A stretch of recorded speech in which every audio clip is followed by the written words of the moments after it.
C'est un braquage d'un nouveau genre qui vient de faire une nouvelle victime.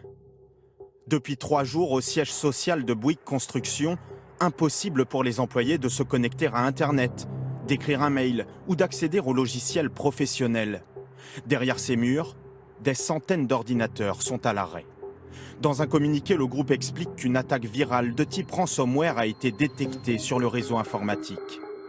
Les auteurs de cette attaque réclameraient aujourd'hui 10 millions de dollars aux géants du BTP pour récupérer ces données.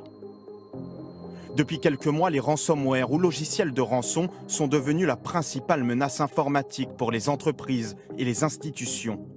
Au moins 69 attaques d'ampleur l'an dernier, parmi lesquelles des grands groupes, mais aussi un hôpital ou une université. Et cela commence toujours de la même manière. C'est l'information que les pirates envoient à la victime pour lui dire j'ai chiffré tes données et si tu ne me payes pas la rançon, eh bien ces données vont être perdues. Aujourd'hui, on voit que ce sont principalement des attaques ciblées. Ils vont identifier des cibles et une fois qu'ils ont identifié les cibles, ils vont rentrer dans le réseau, ils vont cartographier le réseau, ils vont détruire les sauvegardes et ensuite chiffrer les données. Une prise d'otage, version numérique. Il y a 2 ans, nous avions rencontré un jeune homme sans scrupules qui avait lui-même créé son logiciel de rançon pour escroquer des particuliers. Moi, le ransomware, c'est ce qu'il y a de plus rentable actuellement. Pourquoi ? Parce que c'est simple, c'est efficace. Ma dernière victime qui a payé la rançon, c'était un architecte. C'était un architecte qui avait plusieurs plans de maison, qui a payé 150 € à peu près en bitcoin. C'est toujours en bitcoin, cette monnaie virtuelle réputée intraçable, que les pirates réclament leur rançon. Les chefs d'entreprise sont alors confrontés à un dilemme. Doivent-ils céder au chantage ou risquer de perdre toutes leurs données ?